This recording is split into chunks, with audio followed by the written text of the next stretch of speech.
எல்லாருக்கும் வணக்கம். Welcome to Dharsha's kitchen. இன்றைக்கி நம்ம சேனலில் ரொம்ப சூப்பரான டீ டைம் ஸ்நாக் ரெசிபி தாங்க பார்க்க போகிறோம்.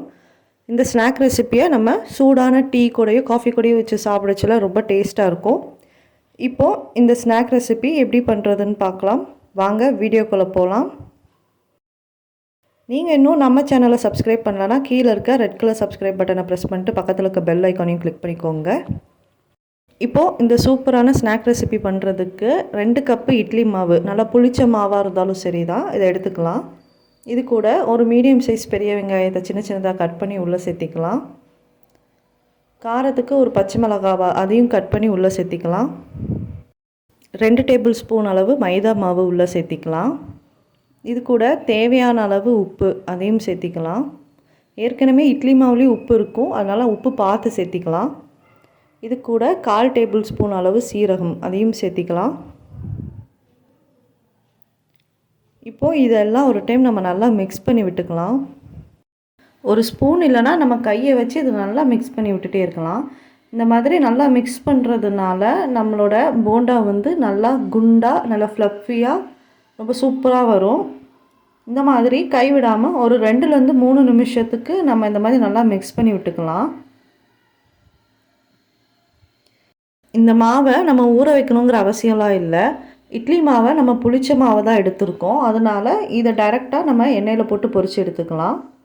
இப்போது வாசனைக்காக கொஞ்சோண்டு கருவேப்பிலை இலை அதையும் சேர்த்திட்டு இதையும் ஒரு டைம் நல்லா மிக்ஸ் பண்ணி விட்டுக்கலாம். இப்போ நம்ம போண்டா மாவு ரெடி ஆகிடுச்சு. இதை நம்ம இப்போது எண்ணெயில் போட்டு பொரித்து எடுத்துடலாம்.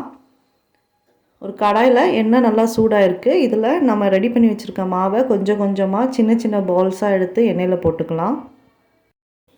எண்ணெய் நல்லா சூடானோடனே மீடியம் ஃப்ளேமில் வச்சே நம்ம இதை பொரித்து எடுத்துக்கலாம். வெளியில் நல்லா கிறிஸ்பியாகவும் உள்ளே நல்லா சாஃப்டாகவும் இருக்கும். நம்ம வீட்டில் இருக்க பொருளை வச்சே ரொம்ப சிம்பிளான ஸ்நாக் ரெசிப்பியை நம்ம செஞ்சிடலாம். 5 நிமிஷத்தில் ஒரு டீ காஃபி போடுற டைமில் நம்ம இந்த குட்டி போண்டாவை ரொம்ப சூப்பராக செஞ்சிடலாம். இப்போது இந்த மாதிரி 2 பக்கமும் நல்லா பொன்னிறம் வர வரைக்கும் நம்ம இதை நல்லா பொரித்து எடுத்துக்கலாம். இந்த அளவுக்கு நல்லா கலர் சேஞ்ச் ஆன உடனே இதை நம்ம வேறு ஒரு பாத்திரத்துக்கு மாற்றி எடுத்து வச்சுக்கலாம். இதே மாதிரி மீதி இருக்க மாவுலையும் நம்ம சின்ன சின்ன போண்டாவாக பொரித்து எடுத்து வச்சுக்கலாம். இப்போது இதை நம்ம சர்வ் பண்ணிடலாம்.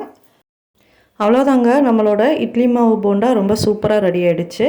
இதை நம்ம ஒரு தேங்காய் சட்னி கூடயோ இல்லை சாஸ் கூடயோ வச்சு சாப்பிடச்சுல ரொம்ப டேஸ்ட்டாக இருக்கும். ஈவினிங் டீ கூட இதை சாப்பிட போகும்போது ரொம்ப டேஸ்ட்டாக இருக்கும். கண்டிப்பாக நீங்களும் இந்த ரெசிபியை ட்ரை பண்ணி பாருங்கள்.